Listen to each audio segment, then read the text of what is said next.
Welcome to Mind and Movement, getting smart about how you move. I'm Hazel. Thanks so much for joining me for Coffee and Move 21. Cheers to you all. It's day 18 of our retreat here in New Zealand and it's Easter Sunday. Happy Easter Sunday, everybody, wherever you are, whatever that means to you. To me, it just means Easter eggs, but I don't really eat chocolate because it's sweet, really, really sweet. I love this 90% Lindt chocolate though, that's amazing. And this is a great cup of tea, so it's coffee and tea today. Okay, so we're going to do some super fun stuff, more playful, kind of experimental. We're going to do some rolling to start with. So I'm just going to get you to lie on your back and roll over. And I want you to take notice of your strategy for starting the movement. So here I'm going to start with an arm lead strategy, right? So I rolled over and I'm pushing into the ground with this arm, I'm leaving this arm up. So this would basically, that was more arm and core, no pushing. That one's a little bit of core coming into there as well. So play around with rolling both ways and just seeing how you're doing it. This way feels more like I need to work on that line of my spiral line, my core. I feel myself pushing through my feet a little bit more. There are other ways I can do it. I can lift myself up by using my core, using my leg. Anyway, just play around. It can be easy. It can be hard depending on, like my strategy really is to use my arms and my legs rather than using my core. So I might want to work on that and what movements can I initiate. And the other thing you want to be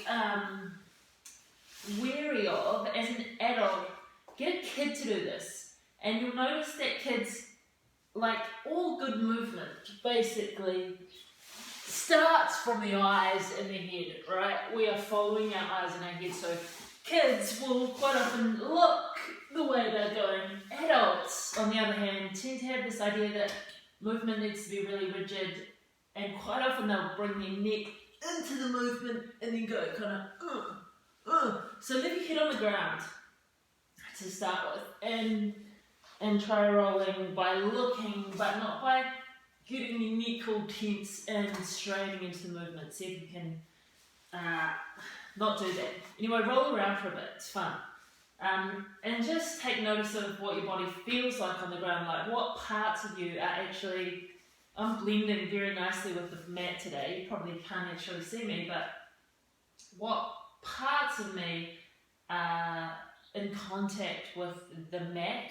Is this position comfortable for me? Because if you've got a kyphosis, which is a forward head, or a big lordosis, you want to chuck something under your head to take you into the position where you actually already are, so we can change the tissue slowly by bringing small changes of load to the tissue instead of big changes of load.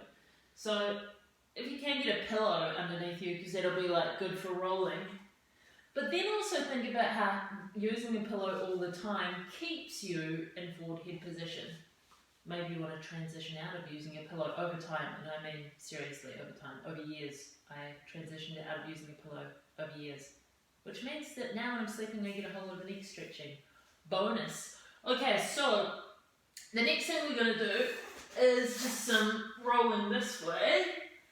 So again, if we start up here, how do you initiate the movement to roll? So play with it. How do you initiate that rolling movement? Do you tilt your pelvis back? Do you chuck your head back? Do you roll your spine down?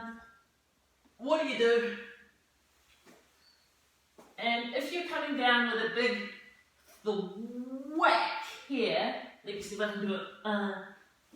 Yeah, if you're coming down with a big whack sound here, try and roll through the spine.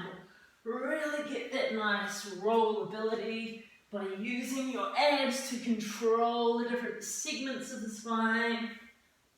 It's a really lovely massage for your back. this. Oh yeah, there's a spot just there that for me loves it. And you can come into a get up from here if you want. You can roll all the way back, all the way front, and then into a get up. So, which means standing up. And I can roll to the side. Let's do some rolling this way now.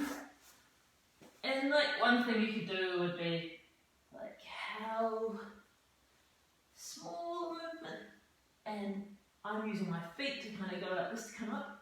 Can I more use my core to come up?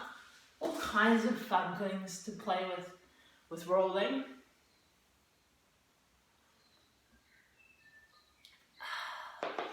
And one of the things I suggest you do when playing with rolling is cue into how you are initiating all the movements and see what your movement habits are, and see if there are other ways for you to do things, and see if certain ways hurt but other ways don't. I had a client in here the other day who was in really bad back pain, and the only time he could get relief was lying on the floor. And yet getting to the floor with him was very painful. So I showed him a way of moving that he could get up and down off the floor with no pain. And he was surprised that it was his habitual movement patterns that were causing him the pain. Even so, when he was getting down on the ground to try and get out of his pain, that it's the habitual way he was moving that was causing his pain. And when I showed him a different way of moving, which had to do more with rolling and leading his movement from the head and pushing himself up in a more fun way rather than being really rigid and doing that kind of stuff. When we got him to play and be more playful with his movement coming up, he had no pain. Awesome. That was a bit of an unexpected note. Anyway, now we're going to do some fun things that I call spins. You are going to come up onto your hands and knees.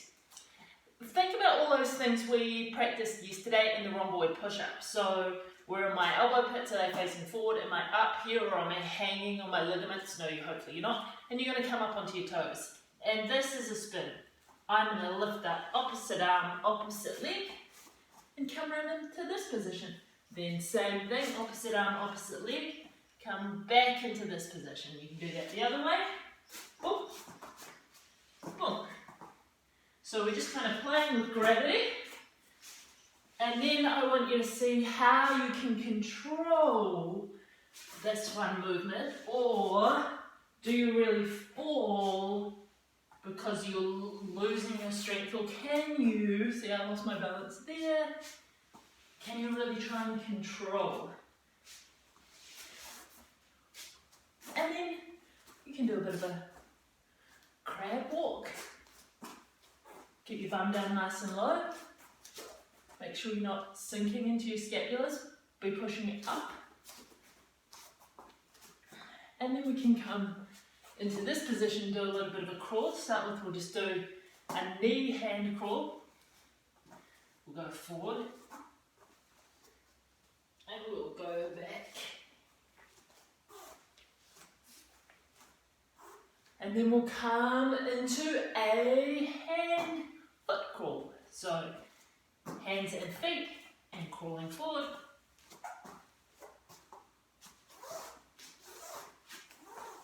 And coming back. And then we're going to do some more of this lovely rolling.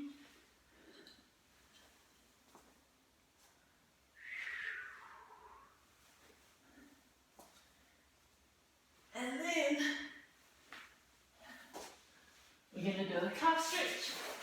So if you've got something like this, put it down. My head's going to get chopped off, that's fine. We're just putting it up on here. Keep the weight back, the weight in your heels. Don't thrust your pelvis forward. Keep that weight back.